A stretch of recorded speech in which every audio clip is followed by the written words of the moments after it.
राधे राधे, हरे कृष्णा। कैसे हो आप सभी लोग? आशा करती हूँ आप सभी परम मंगल में होगे, स्वस्थ होगे, अच्छे होगे। तो सबसे पहले आप सभी को भगवान श्री कृष्ण जी की जन्माष्टमी की अनंत और अनंत शुभकामनाएं। मैं पहले ही क्लियर कर चुकी हूँ कि मैं जन्माष्टमी का जो उत्सव बना रही हूँ वो 16 तारीख को उदय तिथि के अनुसार बना रही हूँ, क्योंकि शास्त्रों में ऐसा वर्णन आया है कि सप्तमी युक्त अष्टमी का व्रत रखने से हमको दोष उत्पन्न होता है। 15 तारीख को जो अष्टमी तिथि है वो सप्तमी युक्त जन्माष्टमी का व्रत हमको नहीं रखना चाहिए। आज की वीडियो में हम लोग जानेंगे कि श्री कृष्ण जन्माष्टमी पे क्या होनी चाहिए, हमारी दिनचर्या किस प्रकार से हमें पूजा अर्चना वंदना करनी है। इसके बाद मैं एक वीडियो और बनाऊंगी जिसमें मैं आप लोगों को बताऊंगी कि जन्माष्टमी वाले दिन आपके बाल गोपाल लड्डू गोपाल की सेवा पूजा अर्चना वंदना आपको कैसे करें। सबसे पहले जैसे हम एकादशी का व्रत रखते हैं वो त्रिदिवसीय व्रत की श्रेणी में आता है, वैसे भी जो जन्माष्टमी का व्रत है वो भी 3 दिन की ही श्रेणी में आता है। अष्टमी तिथि पर व्रत होता है। भादों के महीने में अष्टमी तिथि में रोहिणी नक्षत्र में भगवान श्री कृष्ण जी का प्रादुर्भाव हुआ था। भगवान श्री कृष्ण जी प्रकट हुए थे, ठीक है ना, जन्मे नहीं थे वो प्रकट हुए थे।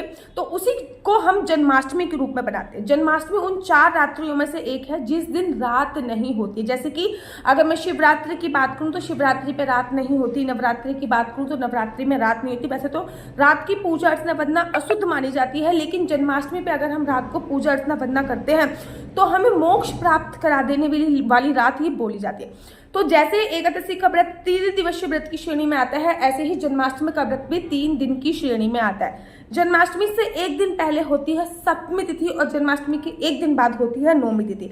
तो जो जन्माष्टमी से एक दिन पहले लहसुन प्याज का उपयोग आप लोगों को नहीं करना। सूर्यास्त के बाद भोजन आप लोगों को नहीं करना, क्योंकि भोजन को डाइजेस्ट होने में थोड़ा सा टाइम लगता है। तो जब भोजन को डाइजेस्ट होने में टाइम लगता है तो सुबह अष्टमी तिथि पर अन्न का एक भी दाना आपके उदर में ना हो, इस प्रकार से आपको रखना है। सप्तमी तिथि पे मतलब व्रत से एक रात पहले जब आप व्रत रख रहे हो तो उससे एक रात पहले संपूर्णतः ब्रह्मचर्य का पालन करना है। किसी भी प्रकार की कोई काम वासना क्रीड़ा को अंजाम नहीं देना है। साथ ही के साथ पृथ्वी शयन करना है। जितना ज्यादा अच्छा पृथ्वी शयन करोगे उतना ज्यादा अच्छा आप लोगों के लिए रहने वाला है। इसी के साथ साथ अष्टमी तिथि पर जिस दिन जन्माष्टमी है सुबह सुबह उठिए, पानी में कुछ ना कुछ डाल के स्नान कीजिए। गंगा जल हो गया, केसर डाल के भी स्नान कर सकते हैं, दूध डाल के भी स्नान कर सकते हैं। सबसे सर्वोत्तम अगर होता है तो यमुना का जल होता है, क्योंकि भगवान श्री कृष्ण जी की धर्म पत्नी यमुना मैया को बोला जाता है। बाकी बिहारी जी को नित्य यमुना के जल से स्नान कराया जाता है। और जिस दिन जन्माष्टमी होती है उस दिन तो विशेष यमुना के जल से स्नान कराने की बहुत बड़ी महिमा होती है। तो पानी में कुछ ना कुछ डाल के स्नान किया, उसके बाद पीले रंग के वस्त्र पहने, क्योंकि भगवान श्री कृष्ण जी को पीताम्बरधारी बोला जाता है। जरूरी नहीं है कि नए वस्त्र पहनो, लेकिन पीले रंग के वस्त्र पहनना बहुत जरूरी होता है। पीले रंग के वस्त्र पहनिए, पूरे घर में अच्छे से साफ सफाई कीजिए, घर में तोरण अवश्य लगाइए, ठीक है ना। अशोक के पत्ते हो गए, ठीक है, या फिर आप आम के पत्ते का तोरण बना लीजिए, वो घर के मुख्य द्वार पे लगाइए। घर के मुख्य द्वार पे स्वास्तिक के चिन्ह जरूर अंकित कीजिए, क्योंकि ये बहुत बड़ा ओकेशन है। और उसके बाद अपनी नित्य की सुबह सुबह की पूजा अर्चना वंदना कीजिए। इस दिन लाला को बड़े प्यार से उठाना है, उनको दूध ऑफर देना है, दही ही ऑफर देना है, फिर माखन मिश्री देनी है, फिर उनको स्नान कराना। अगर आप कैपेबल हो तो उनको सुबह भी नए वस्त्र पहनाइए, शाम को भी नए वस्त्र पहनाइए। अगर इतना सक्षम नहीं है कि भैया हम तो एक ही जोड़ी अफोर्ड कर सकते हैं, तो आप सुबह सुबह उनको सिंपल से वस्त्र पहना दीजिए। उसके तत्पश्चात सुबह सुबह की पूजा अर्चना वंदना होगी। सुबह जब आपने लड्डू गोपाल को स्नान कराया, देखो पंचामृत से अगर आप चाहो तो करा सकते हो सुबह सुबह स्नान। बेसिकली मैं क्या करती हूँ, मैं जन्माष्टमी वाले दिन सुबह सुबह जो हमारा दूध होता है ना, दूध में गैया का दूध लेती हूँ, उसमें थोड़ा सा केसर डालती हूँ। केसर युक्त दूध से मैं अपने बाल गोपाल लड्डू गोपाल को स्नान कराती हूँ। शाम को मैं पंचामृत से स्नान कराती हूँ, सुबह सुबह मैं केसर युक्त दूध से ही स्नान कराती हूँ। तो सुबह सुबह केसर युक्त दूध से स्नान कराया, इत्र सेवा करी उनकी, और उसके बाद मैंने उनको पोशाक धारण करा दिए, फिर उनको भोग लगा दिया। लेकिन संकल्प मुझे सुबह ही लेना है। जैसा भी व्रत मैं कर रही हूं उसका संकल्प मुझे सुबह ही लेना है, ठीक है। संकल्प में आपको क्या बोलना है, ओम श्री विष्णु श्री विष्णु श्री विष्णु। मेरा नाम आशु चौहान है, मेरा गोत्र केमलक्ष है, मेरा निवास स्थान श्रीधाम वृंदावन है। आज मैं पूरी विधि विधान से जन्माष्टमी का व्रत कर रही हूँ। अगर यह व्रत आप निर्जला कर लो तो आपको ऐसे बोलना है, फलाहार खा के कर लो तो ऐसे बोलना है, दूध वगैरह पी के कर लो तो आपको ऐसे बोलना है, भगवान श्री हरि विष्णु मेरा यह व्रत संपूर्ण करने में मेरी सहायता करे। ऐसा बोलने के तत्पश्चात आपने संकल्प ले लिया। संकल्प में आप चावल का उपयोग कर सकते हो, लौंग का उपयोग कर सकते हो, सुपारी का उपयोग कर सकते हो, 1 या 2 के सिक्के का उपयोग कर सकते हो, इन सभी सामग्री का उपयोग कर सकते हो। उसके बाद सूर्य भगवान को जल देना है। यूट्यूब पर ना एक यूट्यूब पर टीवी चला लीजिए या फोन ऑन कर लीजिए, विष्णु सहस्त्रनाम चलाइए, आगे पीछे जाते हुए, या फिर महामंत्र हरे कृष्ण कृष्ण कृष्ण हरे हरे, हरे राम राम राम हरे हुए, घर में चलते बढ़ते अगर ये वाले मंत्र आपके कान में जन्माष्टमी वाले दिन गूंजेंगे तो बहुत अच्छा रहेगा। अब आपका तो व्रत है, जिनका व्रत नहीं है उनके लिए भोजन इत्यादि बनाइए। याद रखिए व्रत आपका है, लड्डू गोपाल का व्रत नहीं है। पूरे घर को डेकोरेट अवश्य कीजिए, जितना आप में सामर्थ्य है। गुब्बारे से डेकोरेशन कर सकते हैं, फूल से डेकोरेशन कर सकते हैं, फल से डेकोरेशन कर सकते हैं, जैसे भी आप में सामर्थ्य है पूरे घर को आप अच्छी तरीके से डेकोरेट कर लीजिए। विभिन्न प्रकार के भोग बनाइए, 56 प्रकार के भोग बना सकते हैं। इस बीच में लड्डू गोपाल की सेवा पूजा अर्चना वंदना करना बिल्कुल ना भूलिए। लड्डू गोपाल को इसमें दिन में जरूर सुलाइए, क्योंकि पूरी रात लड्डू गोपाल जगेंगे ही जगेंगे। तो इस बीच में ये वाले कार्य आपको अवश्य करना है। अब शाम की जब पूजा की वक्त आ जाएगी तो एक चौकी बना लीजिए। चौकी पर आपको एक कलश जरूर स्थापित करना है। कलश के नीचे थोड़े से अक्षत रख के ऊपर कलश स्थापित कीजिए। उसके बाद लड्डू गोपाल का सिंहासन स्थापित करना है। एक खीरा लेना है, खीरे में अपने लड्डू गोपाल को विराजमान करके निवस्त्र करके अच्छे सा भोग देके फिर निवस्त्र करके खीरे में लड्डू गोपाल को रख देना है। एक चौकी तैयार करनी है, एक अखंड जोत जलानी है। चौकी वहीं पे तैयार कीजिएगा, यहाँ पे चौकी हटे ना, मतलब 6 दिन तक चौकी हटाई नहीं जाती। जब तक लाला की छठी नहीं हो जाती वो चौकी वहीं पर रहती है, चौकी को नहीं हटाया जाता। अखंड जोत जलानी बहुत जरूरी होती है। ये जो जोत होती है ये मनोकामना वाली जोत होती है, इसको जलाने से बहुत अपार पुण्य की प्राप्ति मिलती है आपको। तो ये अगर 6 दिन तक जलती रहे तो बहुत अच्छी बात है। आप घी से भी अखंड जोत जला सकते हो, लेकिन अगर आप तिल का उपयोग करोगे तब भी कर सकते हो। दोनों को मिक्स एंड मैच करके भी अखंड जोत आप जला सकते हो, कोई भी परेशानी वाली बात आप में नहीं है। उसके तत्पश्चात आपको क्या करना है, उसके बाद आपको शाम की पूजा की प्रिपरेशन करनी है।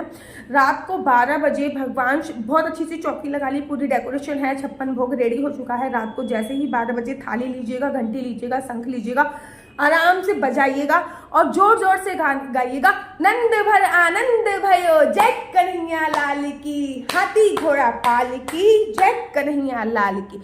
उसके बाद खीरे से ना याद रखिएगा, उसके बाद लड्डू गोपाल को पंचामृत से स्नान कराइएगा।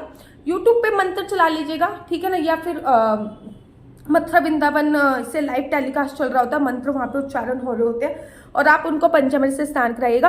फिर सादे जल से स्नान कराइएगा। फिर ना गोपी चंदन होता है, वो गोपी चंदन उनके पूरे शरीर पे लगा के, या फिर अभ्यांग पाउडर होता है, क्योंकि लड्डू गोपाल ना चिकने हो जाते हैं, अभ्यांग पाउडर पूरे शरीर पे लगाकर एक बार सादे जल से स्नान करा दीजिएगा। आप उनको नए वस्त्र अवश्य बनाइएगा। थोड़ी देर सिंहासन में बैठ के 56 भोग उनको खाने के लिए दीजिएगा। उसके बाद 56 भोग खाना देने के बाद चांद को अर्घ देना भी बहुत ज़्यादा जरूरी होता है, क्योंकि आपका व्रत का पारण चांद को अर्घ दिए बिना नहीं होता है। अच्छा, कभी ना लोग केवल दिन के 12 बजे तक व्रत रखते हैं, कोई चांद निकलने के तक व्रत रखता है, कोई तारे निकलने तक भी व्रत रखता है, कोई अगले दिन तक भी व्रत रखता है। तो जैसे आपके परिवार में होता हो आप वैसा कर सकते हो। मैं बेसिकली रात को 12 बजे के बाद अपने व्रत का पालन कर लेती हूँ। मेरे खानदान में, मेरे परिवार में, वृंदावन धाम में सभी ऐसा करते हैं। जो ये खीरा है ना, जिसमें से हमने लड्डू गोपाल जी का प्रादुर्भाव किया, ये खीरा बहुत इंपॉर्टेंट है। जिनकी भी संतान प्राप्ति नहीं हो रही है उनको ये खीरा आपको अवश्य और अवश्य देना चाहिए। लड्डू गोपाल को बहुत सुंदर से वस्त्र पहनाकर फिर आप उनकी आरती कीजिएगा, उनको भोग दीजिएगा, आरती कीजिएगा, चांद को जल दीजिएगा, और उसके बाद थोड़ी देर के लिए लड्डू गोपाल को सुला दीजिएगा। फिर आप 3:30-4 बजे दोबारा से लड्डू गोपाल को उठाना है, क्योंकि इस टाइम पे मंगला आरती बहुत जरूरी होती है। लेकिन आपको खुद नहीं सोना, आपको भगवान के मंत्रों का जितना जाप कर सकते हो, भगवान के मंत्रों का उतना जाप आपको अवश्य करना है। अगले दिन आपको नंद उत्सव बनाना है। इसमें दही हांडी लेनी है, माखन मिश्री उसमें भरनी है, और दही हांडी घर के किसी भी बालक या बालिका गोपी से उसको दही हांडी को तुड़वाना होता है। तो ये आपकी पूरे दिन की दिनचर्या ऐसी होनी चाहिए जिसमें आपको कुछ इन बातों का ध्यान विशेष तौर पे रखना चाहिए। मेरा नंबर आपको नीचे स्क्रीन पे दिख रहा होगा। मेरा नंबर है 4/9-20-25-65। I repeat again, 4/9-20-25-65। आपका बच्चा जॉब करेगा या बिजनेस करेगा तो किस फील्ड में बिजनेस करेगा, जॉब करेगा तो किस सेक्टर में जॉब करेगा, क्या है आपके बच्चे का लकी नंबर, क्या है आपके बच्चे का लकी कलर, क्या कुंडली में राजयोग है या नहीं है, कुंडली में संतान प्राप्ति का योग है या नहीं है, शादी का योग कब है, ये सभी जानकारी मैं आपको कुंडली के माध्यम से देती हूँ। कुंडली देखना बिल्कुल भी फ्री नहीं है, कुंडली देखने के थोड़े से चार्जेस हैं। इस नंबर पर मुझसे किसी भी प्रकार से कोई भी क्वेश्चन आंसर पूछने के लिए फोन मत कीजिएगा। ये नंबर केवल और केवल कुंडली। राधे राधे, हरे कृष्णा। तो राधा अष्टमी का स्पेशल पैकेज आ चुका है और इस पैकेज का नाम है ललिता सखी पैकेज। तो इस पैकेज में सबसे पहले आप लोगों को एक ही ललिता सखी मिल रही है, जो कि राधा रानी की प्रिय सखी थी, जिनको ललिता सखी के नाम से संबोधित किया जाता। तो ये है ललिता सखी, जो कि बहुत ही सुंदर है। इस पैकेज में आपको ललिता सखी मिल रही है, साथ ही के साथ इत्र आपको इस पैकेज में मिल रहा है। इस पैकेज में आपके लड्डू गोपाल के गोपी ड्रेस मिल रही है, लड्डू गोपाल की 2 पैंटी मिल रही है, लड्डू गोपाल का नाइट सूट मिल रहा है, लड्डू गोपाल के लिए आप लोगों को मिल रही है असली तुलसी की माला, लड्डू गोपाल के लिए आप लोगों को मिल रही है वैजंती माला, लड्डू गोपाल के लिए आप लोगों को मिल रही है चंदन माला, लड्डू गोपाल की 2 पैंटी, पैरों में पहनाने के लिए और हाथों में पहनाने के लिए 4 चूड़ियां आपको मिल रही है। साथ ही साथ माता रानी का श्रृंगार करने के लिए गोंद भी मिल रहा है, जैसे कि राधा रानी भगवान श्री कृष्ण जी का श्रृंगार गोंद से किया जाता है। ये तौलिया ब्यूटीफुल से मिल रही है। इसमें आप देखोगे कि लड्डू गोपाल ऊपर ये आपके नहा रहे हैं, साथ ही साथ पीछे है ये बहुत सुंदर सी तौलिया और ये है एक छोटा सा रुमाल। ये पूरा पैकेज केवल 580 रुपए का है। जल्दी से जल्दी ऑर्डर कर दीजिए, फ्री डिलीवरी के साथ है। केवल 580 रुपए का लिमिटेड स्टॉक है। जल्दी से जल्दी आप लोग ऑर्डर कीजिए और ललिता सखी को अपनी राधा रानी की प्रिय सखी बना दीजिए। राधे राधे, हरे कृष्णा, हरि बोल। दिखाने के लिए दिया हुआ है। अगर आपको मेरी वीडियो अच्छी लगती है तो आप अपना यूट्यूब चैनल हरि बोल को लाइक शेयर सब्सक्राइब करना बिल्कुल भी मत भूलिए। तब तक के लिए मुझे दीजिए इजाजत। राधे राधे, हरे कृष्णा, हरि बोल।